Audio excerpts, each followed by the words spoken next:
everyone, welcome to Maxim Foods Inside Track. Happy New Year, happy 2025. I hope it's a prosperous one for everyone. Hope everyone had a really nice break. I know I did, and ready and raring to go for 2025.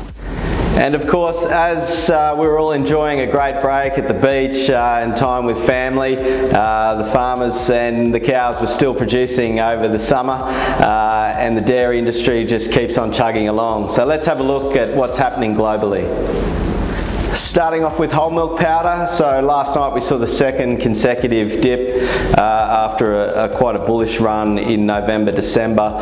Chinese demand was very heavy on the back half of last year, driving pricing up. It looks as though that has corrected a little bit. Obviously supply will be on the wane coming into Q1 as New Zealand's on the shoulder of their season. So we have about 40% less product put on the GDT as per the same event last year. So obviously a decrease in supply and demand holding up, then we may see a reasonably stable Q1 for 2025.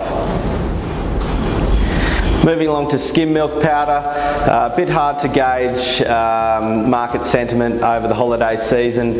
In the EU, there's not a lot of trade going on, and the same as the US over that period.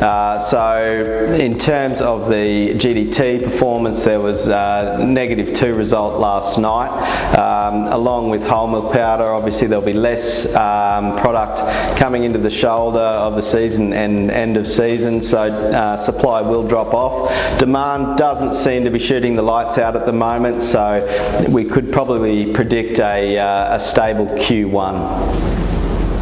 Having a look at butter, so across the EU and the US we did see pricing decline from the dizzying heights of October, November.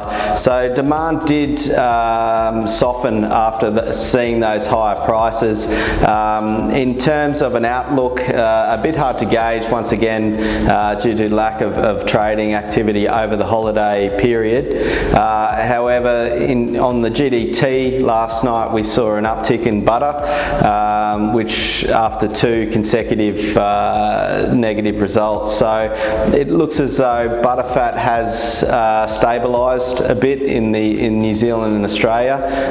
So demand holding up, supply waning, so could predict a stable to firm outlook for the next 3 months. Not a lot to report on cheese. If we look globally, bearish conditions towards the end of last year in both the US and the EU, continuing into the start of this year. Supply being reasonably good in both those regions. In Australia and New Zealand, a bit similar, probably a bit firmer than the US and EU. Demand holding up okay in both regions. Been a good Christmas period for both food service and retail in Australia. So we do see a firmer outlook for Australian and New Zealand cheese. Finishing off with whey proteins, still a very bullish market. Supply is low across the US and the EU. Demand holding up globally, so pricing still marching on, from where we thought the top of the market may have been October or November. Yeah, pricing still up there as supply is very limited. Thanks very much for listening to today's Inside Track. Wishing you all a Happy New Year, and we'll see you again in 2 weeks.